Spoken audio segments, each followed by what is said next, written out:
The test is in 4 parts. Part 1, Part 2, Part 3, and Part 4. Now look at Part 1. Part 1. First, you have some time to look at questions 1 to 5.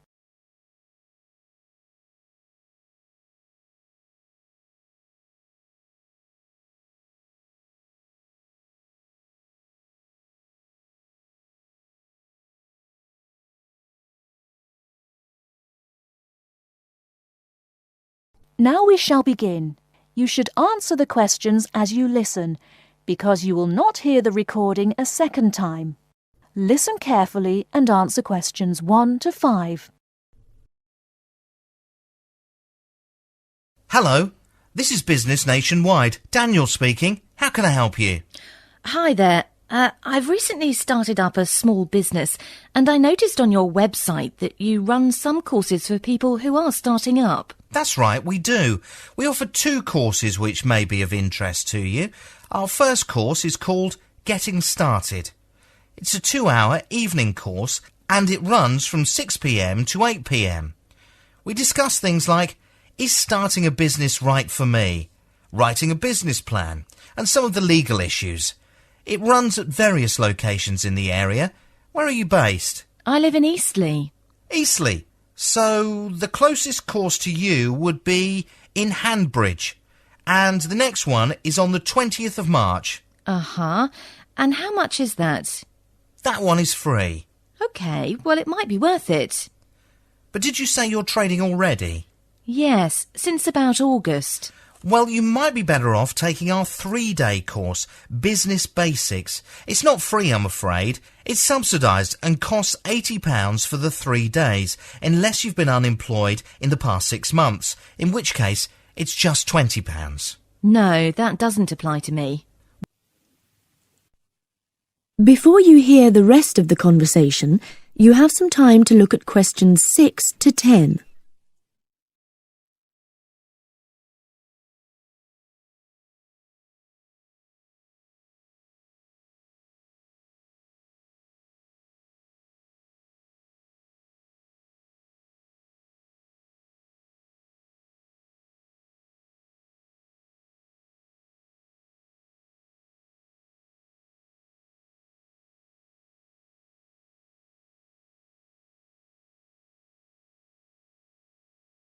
Now listen and answer questions 6 to 10. Well, it's well worth the money. The 3 days cover the essential aspects of running a business. The first day covers legal issues such as tax, insurance, employment laws and health and safety. The second day covers marketing and pricing, and the third covers accounting and bookkeeping. It sounds useful. Does the Business Basics course take place in Hanbridge too? Let me see. No, it's not available in Hanbridge, I'm afraid. The nearest course to you would be in Renton. There's one on the 5th of March and another on the 18th of April. Yes, that might be useful. I'll send out a pack to you if you like, with some details of the courses and also some information about what you need to do to set up and who you need to register with. Great. Can I take your name? Yes, it's Lilla Park. Lilla? Is that L-A-I-L-A? No, L-I-L-A. Lilla Park. And your address, please. 39 White Lane, Eastleigh. And have you got an email address? If so, we can send you details of any courses that are happening near you that you might be interested in. Yes, it's lilla.park@rainbow.com. Great. Well, I'll have the information pack sent out to you today. Thanks, that'd be great. My pleasure. Bye. That is the end of Part 1. You now have half a minute to check your answers.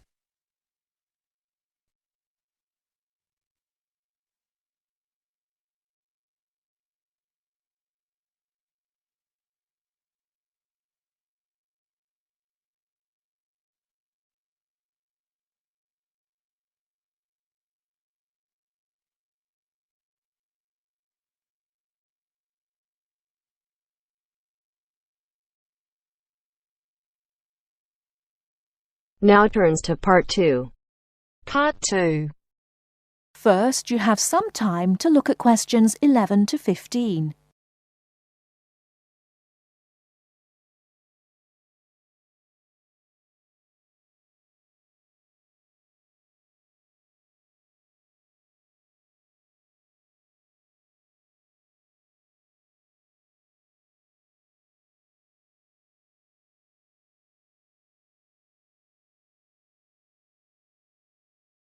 Now, listen carefully and answer questions 11 to 15.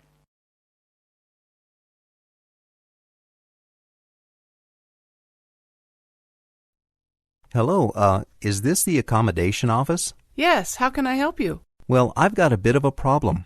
I'm staying at the Godfrey White dorm, and on Monday the warden came and told me that I have to move out this Thursday. Really? How long have you been staying at the Godfrey White dorm? For the last 10 weeks. Oh, have you been doing one of the summer courses here then? Yes, I've been doing the academic language course since the beginning of July. And didn't you realize that your accommodation was temporary? No, I thought I would be able to stay there for the whole year. I didn't read the small print on the document. The warden went through it with me, and now I see my mistake. Oh dear, so you're looking for somewhere to stay then? Yes. Well, I'm afraid all the places in the dorms are full. I mean, there may be some students who don't show up when term starts, but we won't know that for the next couple of weeks. The best thing you can do is look for a private house. You'll have to share with 3 or 4 other students.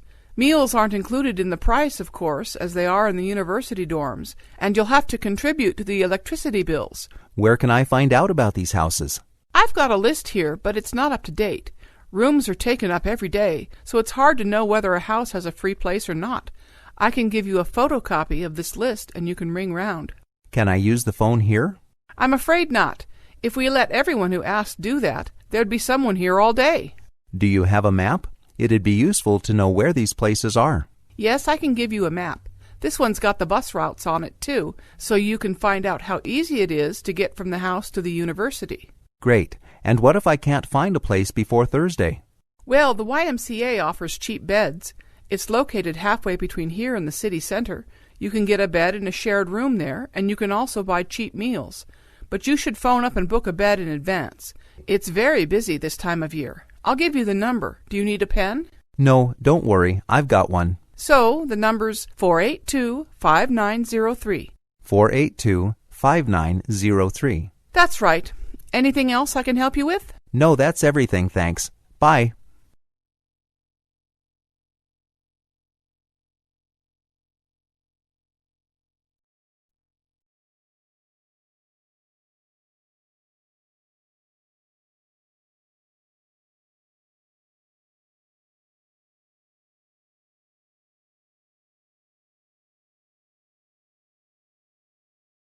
Before you hear the rest of the talk, you have some time to look at questions 16 to 20.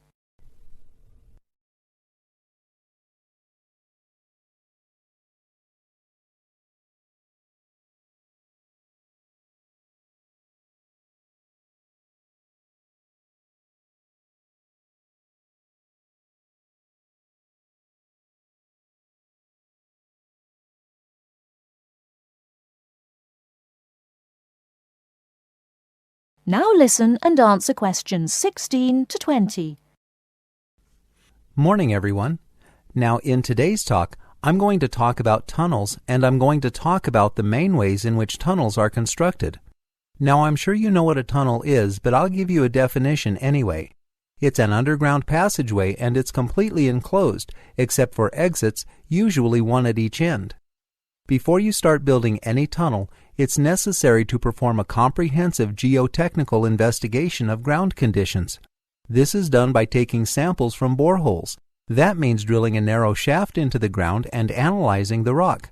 After this has been done, engineers can choose the most appropriate method for excavating the tunnel and supporting the ground.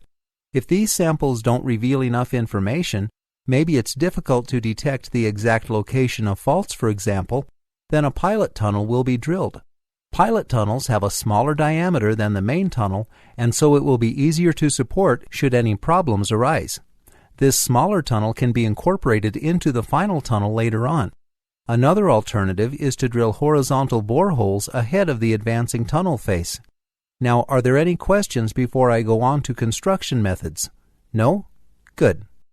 So the type of construction you choose will depend on a wide range of things: the type of rock, the groundwater conditions, how long and how wide your tunnel is going to be, how far underground it is, and the final use of the tunnel. There are three main types of tunnel. The cut and cover technique. This is when a trench is dug up and then covered over. The bored tunnel, which is constructed without removing the ground above it, and the immersed tube tunnel, which is used underwater. Let's look at these in more detail, starting with the cut and cover method. As I said, this is done by digging a trench and roofing it with an overhead support system strong enough to carry whatever is to be built over the tunnel. There are two types of cut and cover method. In the bottom-up method, a trench is built with ground support as necessary, and the tunnel is constructed in the trench using concrete or arches or even brickwork. Then the trench is filled in again. But there's another method, the top-down method, in which the roof beams and the side walls are put into place before any of the ground is dug out. Only when the roof and the walls are in place does excavation take place. The advantage of this system is that it allows minimal disturbance to surface features such as roads and buildings. The cut and cover tunnel type is obviously better for tunnels which are quite shallow. London underground stations are good examples, not the tunnels themselves, but the area where the ticket halls are located. The underground tunnels were created using the boring method. Bored tunnels are preferable in most cases because they eliminate the need to buy up the land on the surface. As a result, it's quicker and there is no need for long planning inquiries. Bored tunnels are created using boring tunnels, and there are a variety of these available which can operate in different conditions, from hard rock to soft ground with a high water content. Another important thing that the engineer needs to know is the stand-up time. This denotes how long the tunnel will stay up by itself before support is needed. Obviously, hard rock and certain clays will have a longer stand-up time than sand and fine soils. It's also important to know the groundwater levels because if there is any water leaking into the tunnel, the stand-up time will be reduced. Groundwater levels, however, can be reduced by ground freezing. Pipes are inserted into the ground surrounding the tunnel and cooled. This surrounds the tunnel in frozen soil, which keeps the water out. Another way to reduce groundwater levels is to pump the water out. Tunnel shape also affects the stand-up time. If a tunnel is wider than it is high, it is more difficult to support, whereas if a tunnel is higher than it is wide, the project is easier. Furthermore, rectangular or square tunnels are more difficult to support than circular ones. Now let's go on to the immersed tunnel.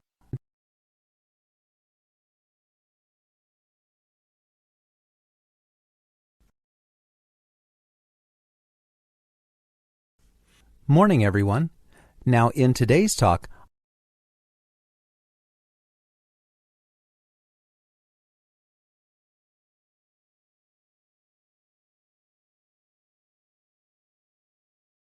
That is the end of part 2. You now have half a minute to check your answers.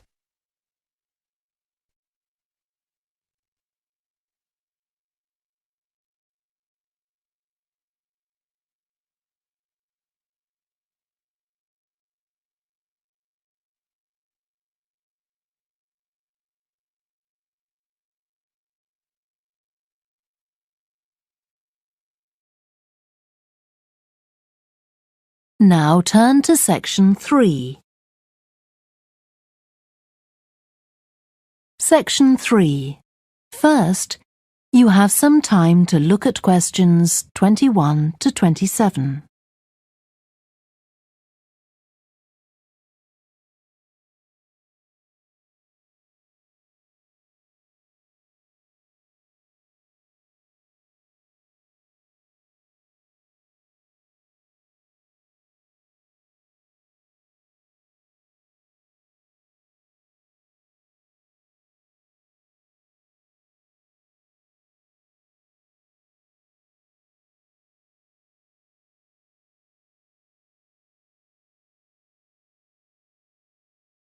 Now listen carefully and answer questions 21 to 27.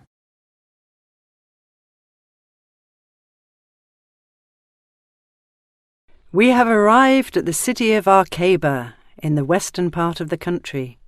This is your free day in our excursion, but if you follow the instructions on the map I've just given out, you'll be able to sightsee the city on your own during the day. I'll pick you up at this spot again in 6 hours, that is at 6 p.m. Please try to be punctual, as we need to head off to Sustain to spend the night there. And remember, we'll have dinner together on the way. Now take a look at the map. I'll give you a short description of the most important places that you shouldn't miss. Ready? In the centre of the city is the National Congress, from where Independence Avenue goes straight to the railway station, at the northernmost point of the city. West of the National Congress is St Paul's Park, rectangular in shape, and extending almost to the limits of St James's Circus, a circular area where you'll find colourful antique shops and cafes.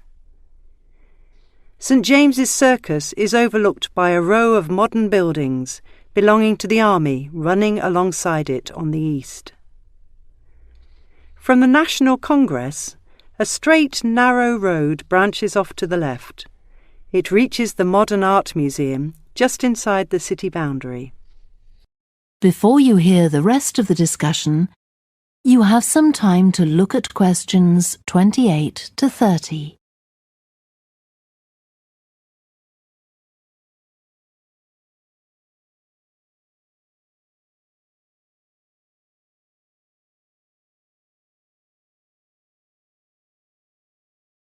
Now listen and answer questions 28 to 30. The Modern Art Museum presents a most extensive display of works of art, from architecture and design, prints and illustrated books, to film and media. As additional information, it's good to know that a range of hills surrounds the coast in the broadest part of the country, in a rough semicircle about 30 kilometres away from the sea. These hills provide hiking in the summer and skiing in winter. The hills continue eastwards along the middle of the narrower part of the country, where the beaches attract tourists from all over the world in summer. It is a marvellous capital city, and it's renowned for its gastronomy based on seafood. It's also of historic interest because of the role the city played in the Revolution. Does anybody play golf? Golf courses are one of the most traditional games in the country, and there are several good courses around the city. You don't have time to visit the surrounding vineyards, but if you happen to have the chance, I'd rather you try the local wine. You'll never forget it. Anyway, whether you come to Arcaba in winter or in summer, you'll always find somewhere to enjoy and relax. Have fun and be back on time. That is the end of section 3. You now have half a minute to check your answers.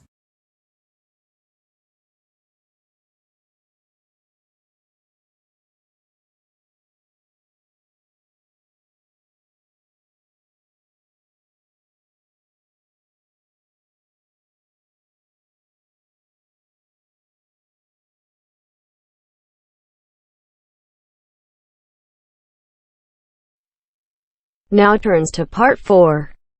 Part 4. First, you have some time to look at questions 31 to 40.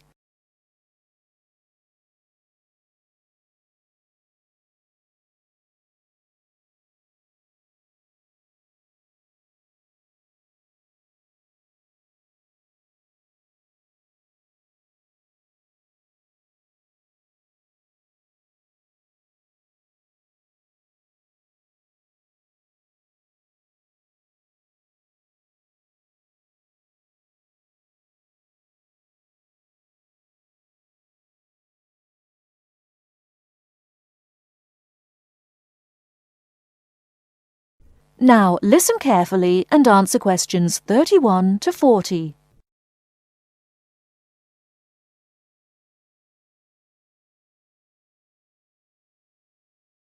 Last month, the renowned and much-loved singer Lena Horne died in New York, aged 92. This Afro-American singer and civil activist worked in America in the golden era of stage and screen, meeting such great names as Billie Holiday and Duke Ellington. We have with us here in the studio Joel Lightwater to tell us more about Lena Horne's remarkable life. Thank you, John. Lena Horne was born in 1917 to a Brooklyn family, described by a prominent writer as the talented 10th, a name which was given to those members of the African American community who were educated and socially prominent.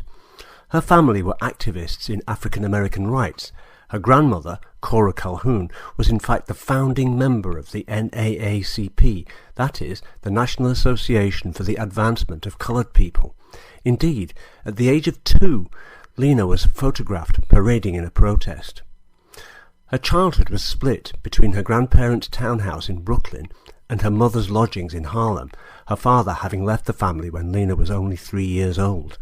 She went to school at Brooklyn Girls High, but when she started singing at the famous Cotton Club at the age of 16, she dropped out without a diploma. All her life, Lena's mother Edna had hoped that Lena could use her performances to break down race barriers. This was not an easy thing to do in the race-conscious culture of the time. At one point, Lena was advised to advertise her creamy complexion as Latin, something she refused to do. While later in her career, studio executives in Hollywood suggested that she darken her skin colour with makeup. Matters relating to racial equality were always high up on Lena's priorities. During World War II, when she was entertaining soldiers and prisoners of war, she noticed that she was always being asked to perform for groups which segregated in terms of colour. In the rare instances where she sang for mixed groups, white German prisoners of war were seated in front of the African American servicemen. She soon refused to perform for such occasions, and, since the US Army refused to allow integrated audiences, she put on her own show for a mixed-colour audience. After the war years, Lena had the opportunity to move into the glamorous world of Hollywood, and she was the first African American to be signed on a long-term studio contract. However, this was an age when the colour barrier was still strong. Black actors rarely had the chance to play anything more than maids and butlers. Although Lena was beginning to achieve a high level of notoriety, she found that she rarely had the chance to act, and many of her lines were cut during the editing process. Only in 2 incidences did she play a character that was central to the plot. But Lena's elegance and powerful voice were unlike anything that had come before, and both the public and the executives in the entertainment industry began to take note. By the mid-40s, Horne was the highest-paid black actor in the country, and her songs were instant classics. However, Horne's great fame could not prevent the wheels of the anti-communist machine from bearing down on her. During the 1950s, she was marked as a communist sympathiser as a result of her civil rights activism. She soon found herself blacklisted and unable to work on television or in the movies. At this time, however, she continued to sing in nightclubs and made some of her best recordings. In the 60s, she was once again back in the public eye. Since the 16-year-old danced her first steps on the stage of the Cotton Club, much has changed. Thanks to her continued musical, theatrical and political efforts, she paved the way for many other non-whites in the entertainment industry.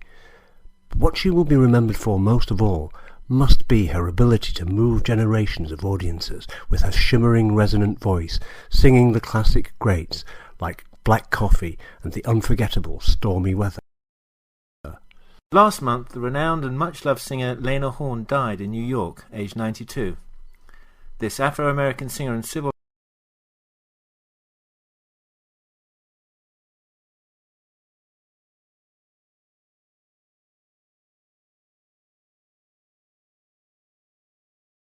That is the end of part 4.